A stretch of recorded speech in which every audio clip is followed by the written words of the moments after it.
So I get the question, how exactly did I become a gender-affirming surgeon? How did this happen? Was this a planned out strategy of mine? And I can tell you absolutely not. I did have a chance during my fellowship in Belgium under the great professor Mark Ramakel to see my first vocal fem surgery, and it was absolutely life-changing. It was so amazing for me to see what a small surgery, and I mean small in that it was a very small area of the body that was being operated on, what it could do and the doors it could open and truly change someone else's life.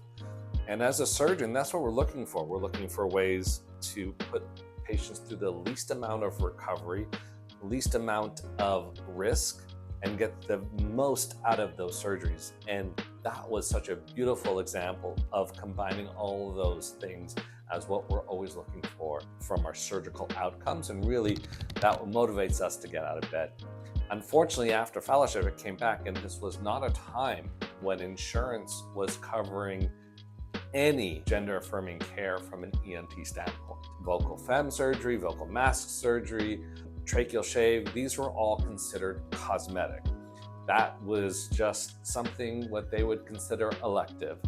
Obviously, I'm not someone who agrees with that, but that was just the lay of the land there. And there was not much to do except for asking for an obscene amount of cash for those surgeries. So those thoughts and feelings were kind of put into storage, so to speak, and I just didn't come back to that for a while until all of a sudden I was literally walking the halls of the hospital and someone asked if I would be interested in taking on this consult of a gender-affirming surgical consult. And obviously I said yes. And so it kind of just fell in my lap. But what didn't fall in my lap was the fact that not only was that first consult something that was so incredibly rewarding, but once seeing those success stories just slowly come in, where we're seeing someone who is constantly faced with not only fear and anxiety, but really outright discrimination and hatred, we are able to make some very, very critical, but very limited changes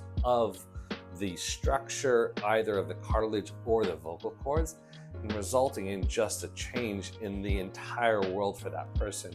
And to be able to be a part of that, even in somewhat of a limited fashion, that was something that I realized could be worth chasing for the rest of my career.